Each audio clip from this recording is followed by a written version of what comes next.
और इधर अमेठी और रायबरेली के लिए राहुल और प्रियंका के उम्मीदवारी पर सस्पेंस अभी भी बरकरार है, जिस पर फैसला लेंगे मल्लिकार्जुन खड़गे। देखिए 1 मिनट में पूरी खबर।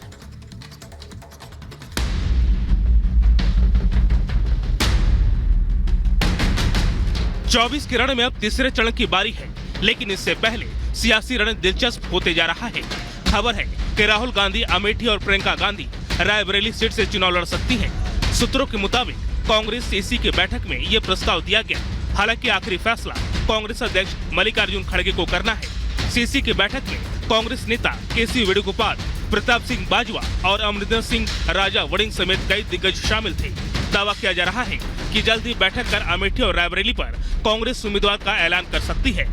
रायबरेली से प्रियंका का नाम तय किए जाने की उम्मीद है। सोनिया गांधी के चुनावी राजनीति से अलग रहने के ऐलान के बाद रायबरेली में भी अब तक सस्पेंस बना हुआ है। हालांकि राहुल के अमेठी रिटर्न्स को लेकर अब ये सवाल भी उठने लगा है कि क्या वायनाड में राहुल को हार का डर सता रहा है, इसलिए वो दो नाव पर सवार होने जा रहे हैं। Bureau report, Republic Bharat.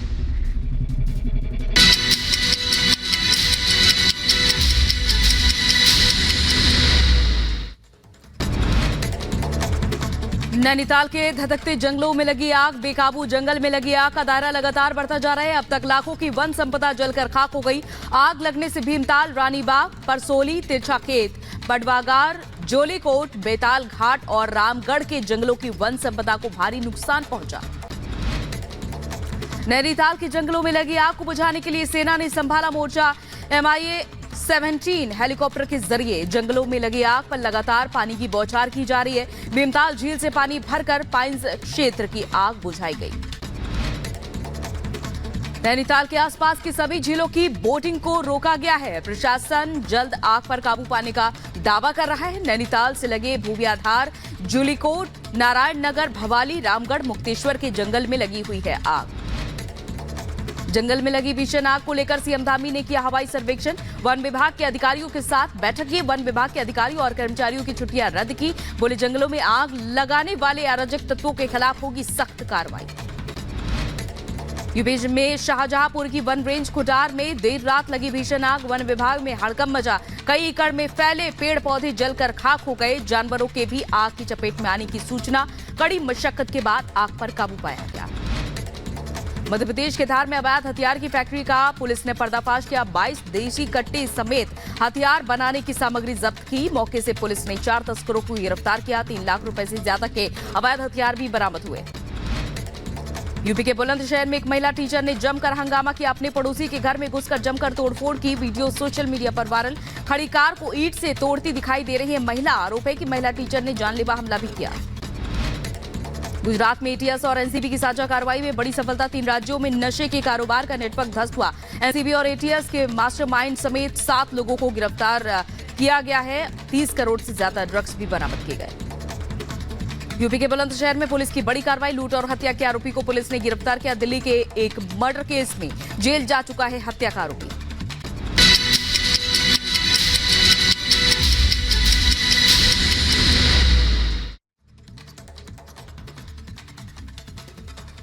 और बीजेपी ने मुंबई उत्तर मध्य सीट से पूनम महाजन का टिकट काटकर उज्जवल निकम को प्रत्याशी बनाया हुआ है। देखिए ये रिपोर्ट।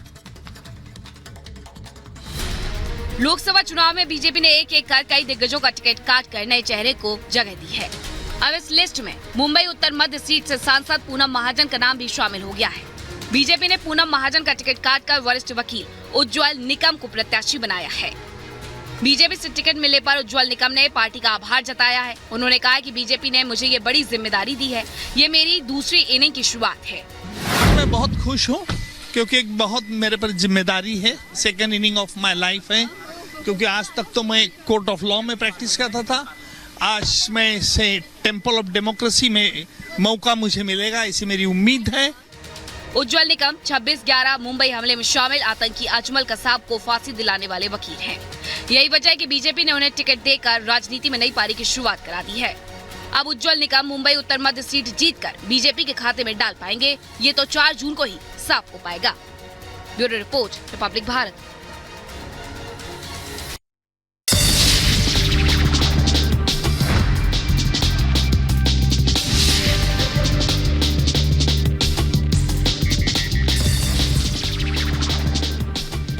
रूसी प्रशांत बेड़े ने जापान सागर में किया नौसेना अभ्यास। रूसी युद्धपोतों की एक टुकड़ी ने पीटर द ग्रेट खाड़ी और जापान सागर में लाइव फायर समेत व्यापक नौसैनिक अभ्यास किए।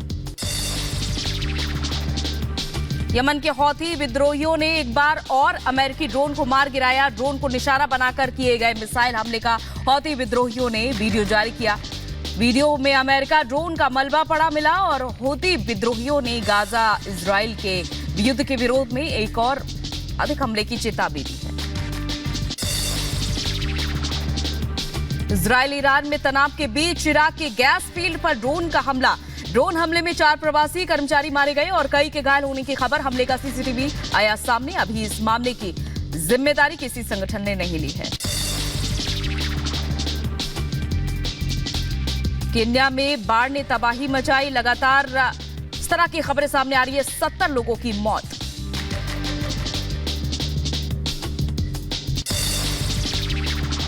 स्पेन के प्रधानमंत्री पेड्रो सांचेज ने समर्थन में जुटे हजारों लोग। सोशलिस्ट पार्टी के मुख्यालय पर इकट्ठा हुए हजारों लोगों ने पेड्रो सांचेज को प्रधानमंत्री पद से हटाने की अपील की।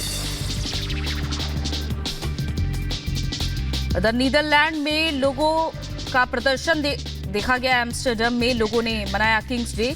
डच राजा विलेम अलेक्जेंडर के 97वें जन्मदिन में लोगों ने इकट्ठा होकर यह जन्मदिन मनाया।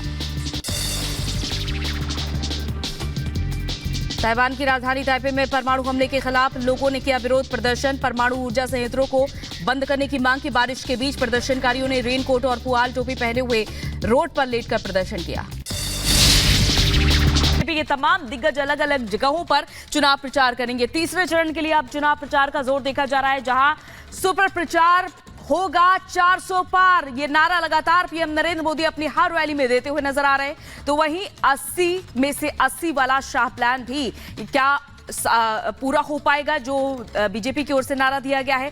रामलला के द्वार पर स्मृति ईरानी आज नजर आने वाली है, यानी कि अयोध्या में दर्शन करने के लिए जाएंगी स्मृति ईरानी। बंगाल ओडिशा में नड्डा हुंकार भरेंगे। तो वहीं सीएम योगी आदित्यनाथ बरेली और बदायूं में रैली को संबोधित करने वाले हैं। तो अलग अलग जगह पर ये दिग्गज तमाम अलग अलग होकर चुनाव प्रचार में अब जुट चुके हैं। और ये देखा जा रहा है कि तीसरे चरण का चुनाव जहां 7 मई को होना है, इसकी पूरी तैयारी देखी जा रही है। तमाम जो प्रत्याशी अपना नामांकन भी दाखिल कर रहे हैं। पीएम नरेंद्र मोदी का 2 दिवसीय कर्नाटक का दौरा। बेलगावी और उत्तर कन्नड़ में जनसभा संबोधित करेंगे। दावणगेरे और बेल्लारी में रैली भी करेंगे। तो अब मिशन दक्षिण पर पीएम नरेंद्र मोदी नजर आने वाले हैं। जहां कर्नाटक में पीएम नरेंद्र मोदी की जनसभा होगी, तो वहीं उत्तर कन्नड़ में भी पीएम नरेंद्र मोदी रैलियों को संबोधित करने वाले हैं। तो हजारों लाखों की भीड़ के बीच आज पीएम नरेंद्र मोदी क्या बड़ी बातें कहने वाले हैं, इस पर भी सभी की निगाहें होंगी। जब बात आती है दक्षिण की, तो यहां पर जाहिर तौर पर बीजेपी यहां पर मजबूती से अपनी पकड़ बनाने की पूरी कोशिश में जुटी हुई है। लगातार पिछले 2 सालों से ही देखा जा रहा है। और आज पीएम नरेंद्र मोदी एक बार फिर से दक्षिण के इन जगहों पर नजर आने वाले हैं। तो प्रधानमंत्री नरेंद्र मोदी ने 400 पार के लक्ष्य को पाने के लिए चुनाव प्रचार तेज कर दिया। और इसी कड़ी में पीएम मोदी आज कर्नाटक में चुनावी हुंकार भरेंगे। पीएम मोदी कर्नाटक के बेलगावी, उत्तर कन्नड़, दावणगेरे के साथ बेल्लारी में चुनावी रैली को संबोधित करेंगे। रिपोर्ट देखिए।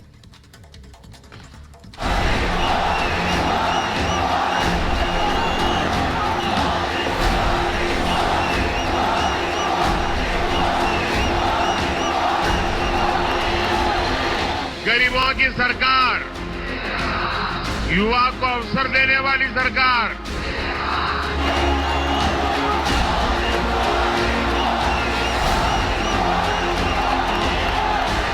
आपके एक वोट ने आर्टिकल 370 को जमीन के भीतर दफना दिया। मोदी की जीत वाली गारंटी दक्षिण से ही पूरी होगी। मोदी के 400 पार वाला टारगेट दक्षिण से ही अचीव होगा। शायद यही वजह है कि पीएम मोदी मिशन दक्षिण को लेकर लगातार एक्टिव दिखाई दे रहे हैं। एक बार फिर प्रधानमंत्री मोदी 2 दिनों के दौरे पर आज कर्नाटक पहुंच रहे हैं, जहां पीएम आज और कल कर्नाटक के तूफानी दौरे पर हैं। आज वो 5 जिलों में सार्वजनिक बैठकों को संबोधित करेंगे। लोकसभा चुनाव के लिए अपने प्रत्याशियों के लिए जनता से आशीर्वाद मांगेंगे। चुनाव का वक्त है, मिशन दक्षिण के साथ ही पीएम मोदी हर जगह चुनाव प्रचार कर रहे हैं। शनिवार को पीएम महाराष्ट्र के दौरे पर थे, जहां कोल्हापुर में पीएम मोदी उद्धव ठाकरे पर जमकर बरसे। जो डीएमके पार्टी, वो उनकी खासम खास वो कह रही है सनातन को गालियां देने पर अब उतारू है। कहती है ये सनातन तो डेंगू है, मलेरिया है।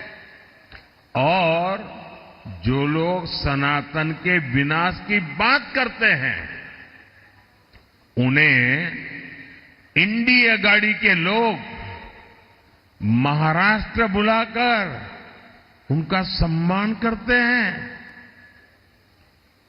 ये दृश्य देख करके मुझे तो सोचता हूं बाला साहब के ऊपर कितनी बीती होगी। इंडी अगाड़ी वोट बैंक की राजनीति में इतना गिर गया है कि शिवाजी महाराज की धरती पर ये औरंगजेब को मानने वालों से जाकर के मिल गए हैं। मोदी अपने मिशन 400 पार के तहत ताबड़तोड़ दौरे कर रहे हैं। महाराष्ट्र के कोल्हापुर के बाद पीएम गोवा पहुंचे, जहां कांग्रेस को जमकर घेरा और कांग्रेस के इरादे सबको बता दिया। हमारी अप्रोच तुष्टीकरण की नहीं, हमारी अप्रोच संतुष्टीकरण की है। पिछले 10 वर्षों में इतना सब कुछ हुआ है, लेकिन मोदी चैन से बैठता नहीं है। लोग परेशान हो जाते हैं, मोदी जी इतना दौड़ते क्यों हो? मोदी मौज करने के लिए पैदा नहीं हुआ है। मोदी दिन रात आपके सपनों को जीता है। आपके सपने ही मोदी के संकल्प है, और इसलिए मेरा पल पल आपके नाम,